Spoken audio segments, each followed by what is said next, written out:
Imagine for a moment that every time you meet someone, whether in love, in friendship, or even in passing, you are silently negotiating value, not monetary value, but emotional value. Who matters more?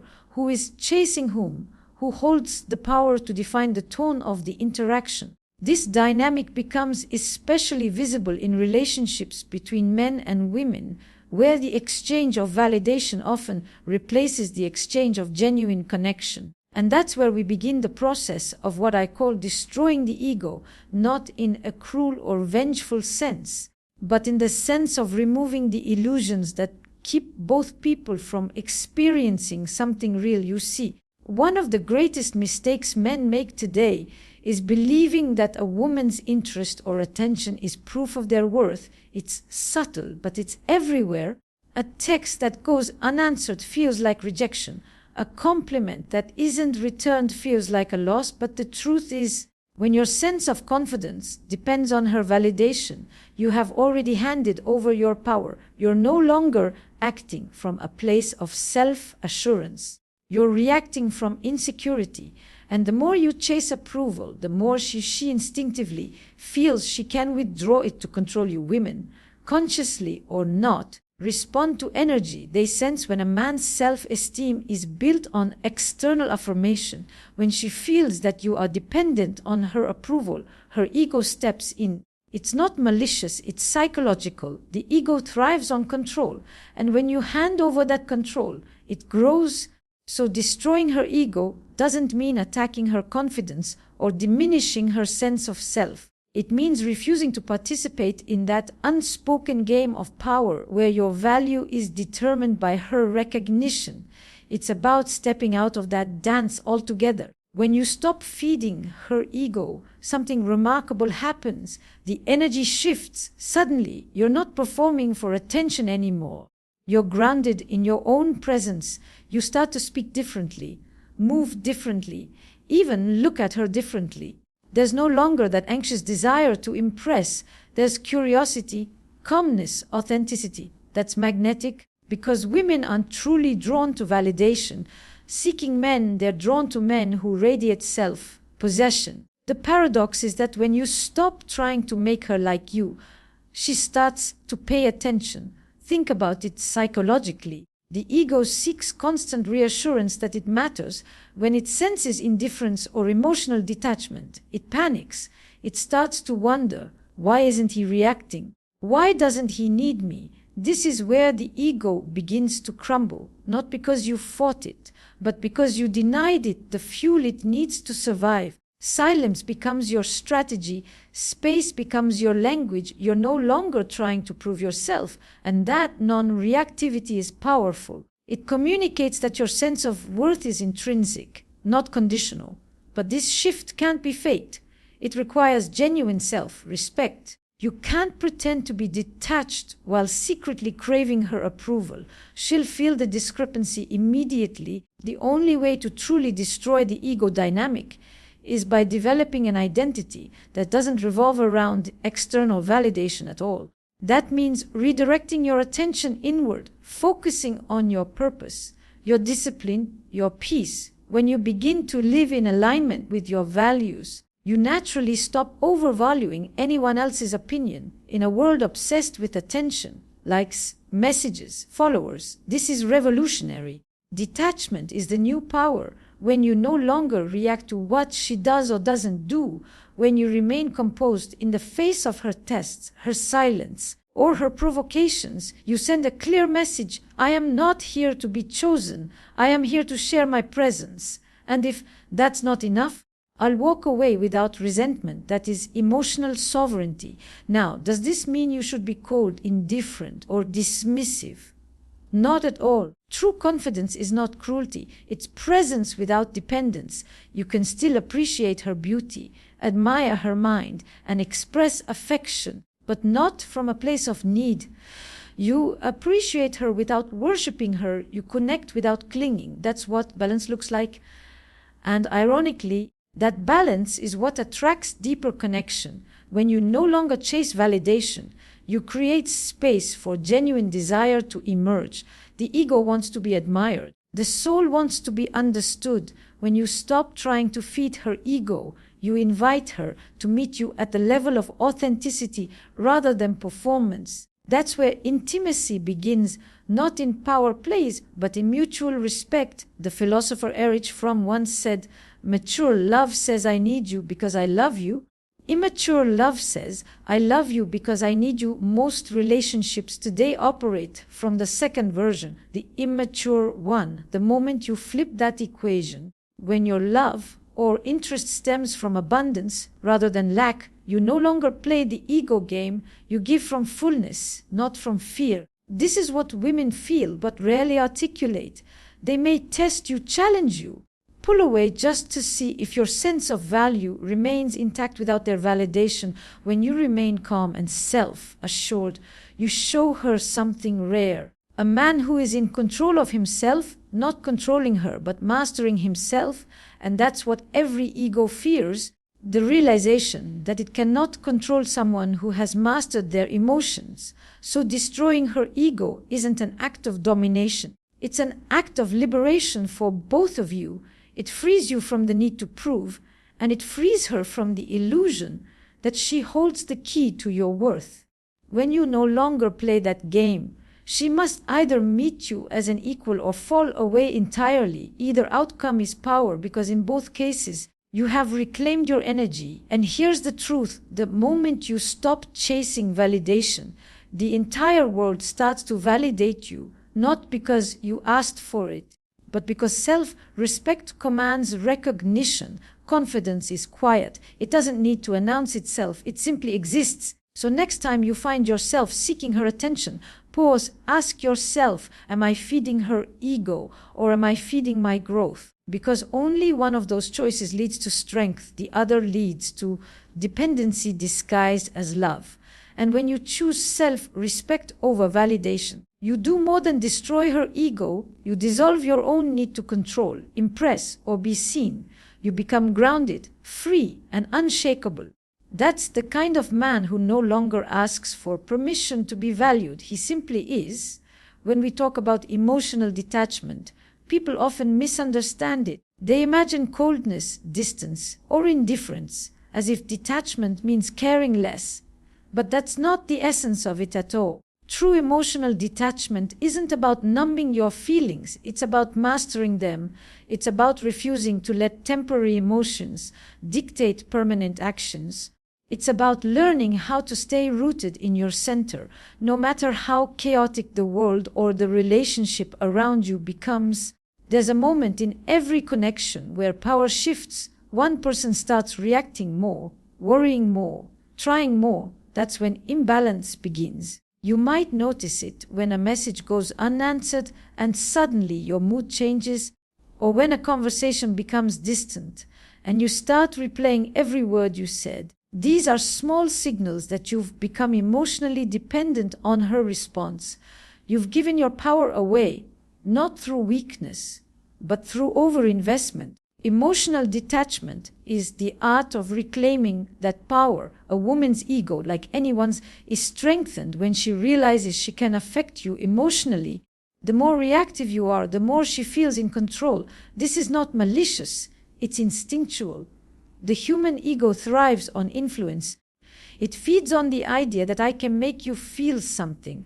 But when she looks at you and sees a man who feels deeply, yet doesn't lose control of himself, she experiences something rare: emotional mystery. It's not apathy, it's composure, and that composure destroys ego-driven dynamics. Think of it this way. Emotions are waves. They crash, they recede. Most people let these waves carry them away. 1 minute high with excitement, the next low with insecurity. But the emotionally detached man doesn't stop the waves. He learns to surf them. He observes his emotions without becoming them. He can feel anger without acting out, feel attraction without chasing, feel disappointment without falling apart. That's what makes him magnetic. Because in a world of people addicted to reactions, self-control is rare. Esther Perel often speaks about the paradox of intimacy, that desire thrives in space, not in constant closeness. The same principle applies to emotional energy. The moment you stop clinging to control, you create room for curiosity, for polarity. For real attraction, detachment creates that space when you no longer need constant reassurance. Your presence becomes lighter yet more powerful.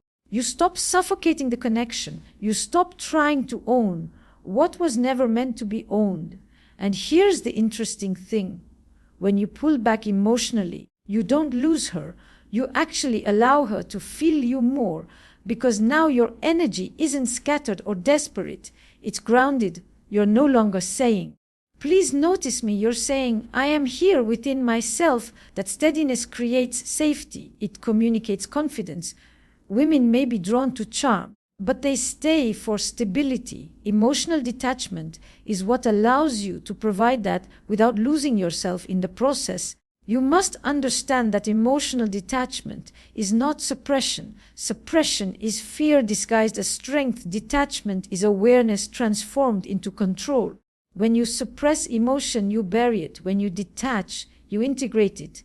You recognize the feeling. You understand where it comes from, and you choose your response rather than react. That choice is freedom. In many relationships, men fall into what psychologists call emotional fusion. It means you merge your mood, your peace, your confidence with the woman you're with. When she's distant, you feel anxious. When she's warm, you feel alive. Your emotional state depends on hers. That's not love, that's dependence, and dependence always leads to imbalance. The only way out of it is through emotional autonomy, the ability to remain grounded in who you are, no matter what she does or doesn't do. There's an undeniable power in stillness. When a woman tests you emotionally through silence, through argument, through withdrawal, she's not always trying to hurt you. Sometimes she's unconsciously checking your foundation. She wants to see, will you crumble? Will you beg?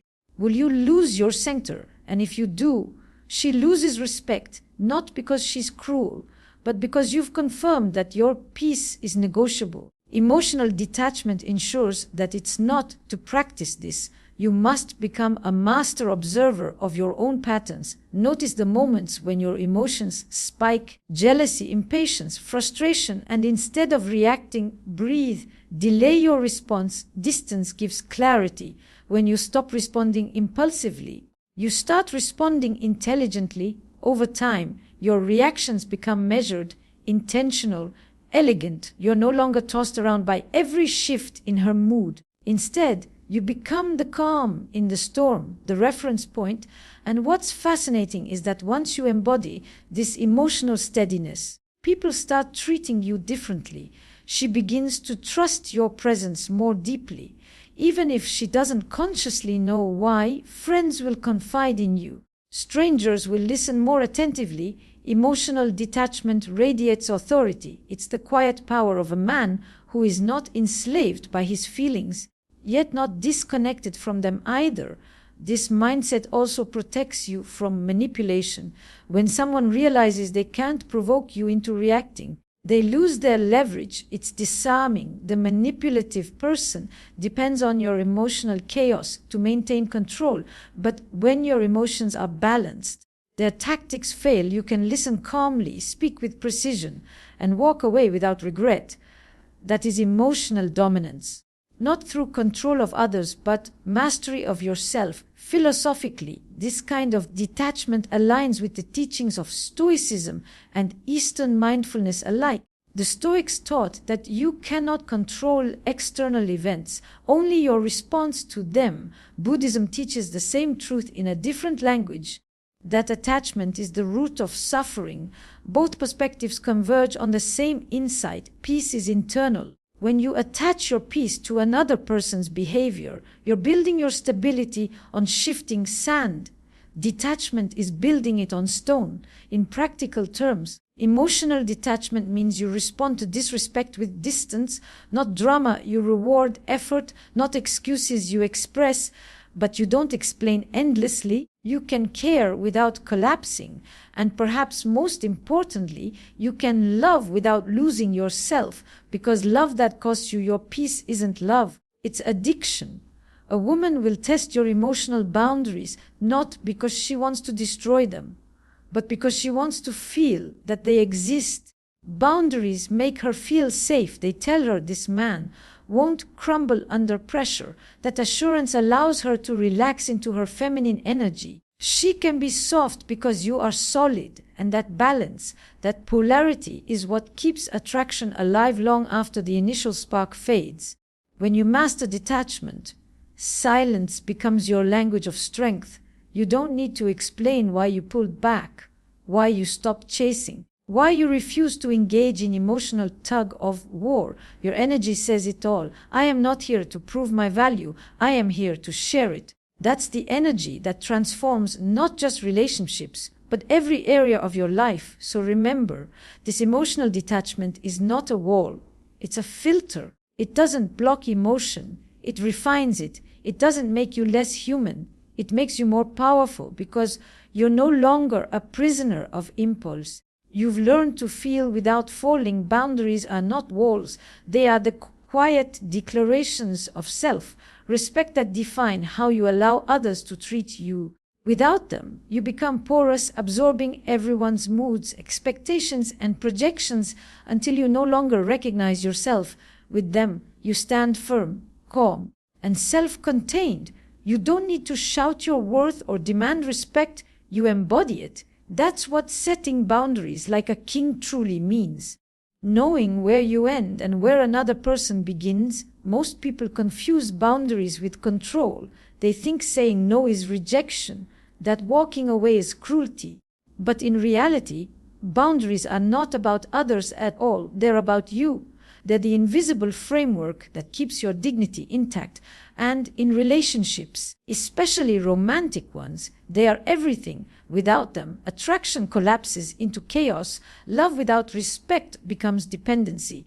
And attention without boundaries becomes manipulation. When a man has no boundaries, he becomes predictable. He tolerates inconsistency, excuses disrespect, accepts emotional breadcrumbs, and still calls it connection. He mistakes tolerance for strength and endurance for loyalty. But what he doesn't realize is that every time he accepts behavior beneath his standards, he teaches her how little she needs to give to keep him. And slowly her respect erodes, not because she's unkind, but because the human side cannot admire what it can easily control. A woman doesn't test a man's boundaries because she's cruel or manipulative. She does it often unconsciously to feel the edges of his masculinity, to know if his confidence is rooted or fragile. Every moment she challenges you, whether by ignoring your effort, dismissing your words, or pushing your limits, she's not asking for dominance. She's searching for containment. She wants to know, is there a man here who knows himself well enough to protect his integrity even from me? That's the paradox. She doesn't want to win. She wants to trust that you won't lose yourself. Setting boundaries is not about punishment. It's about clarity. It's the art of calmly showing what you will and will not allow. You don't need to argue. You don't need to justify. You simply act. When you pull back from disrespect, you communicate more powerfully than any speech could. When you say, I don't tolerate this, not as an ultimatum, but as a truth, you speak from grounded confidence. And that energy, quiet, steady, certain, is deeply attractive because it signals that you are mature in self-worth. Boundaries also create emotional polarity. Without them, relationships lose tension and mystery. When you have no limits, everything becomes accessible, expected, taken for granted. But when you hold standards, when you show that access to your time, attention, and affection must be earned, suddenly there's depth, there's meaning, there's value. People value what they have to respect, not what they can easily take. But let's be honest, it's not easy to hold boundaries, especially when emotions are involved. When you care about someone, every instinct urges you to bend, to give another chance, to explain yourself just one more time. You want peace more than pride. You tell yourself it's compassion, but often it's fear of loss, fear of conflict, fear of being alone. And yet, Every time you compromise a core boundary for temporary comfort, you weaken the foundation of the relationship. Because love built on self, betrayal always collapses. Boundaries are not barriers to love. They're the framework that allows love to grow safely. They say, I can love you fully without losing myself in the process.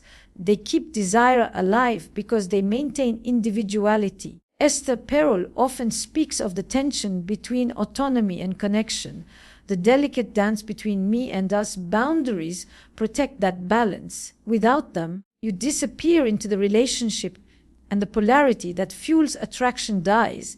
Think of boundaries as the architecture of your inner kingdom. You are the builder, the guardian, and the ruler of that space. When you let someone in, it's an invitation, not an entitlement. You decide who stays, who goes, and under what conditions. That's not arrogance, it's self-governance. And when a woman encounters a man who governs himself with quiet authority, she feels something deeper than attraction. She feels safety because she senses that his power doesn't come from controlling her. It comes from controlling himself. The man without boundaries is like an open gate. Anyone can walk in, rearrange his piece, and leave chaos behind. He confuses acceptance with weakness, thinking that being endlessly accommodating will earn love. But love built on submission is not love. It's dependency disguised as devotion. It's the slow erosion of self until resentment takes root. The man with boundaries, on the other hand, is unbothered. He doesn't chase or plead. He observes, decides, and acts with quiet certainty. His no carries weight because his yes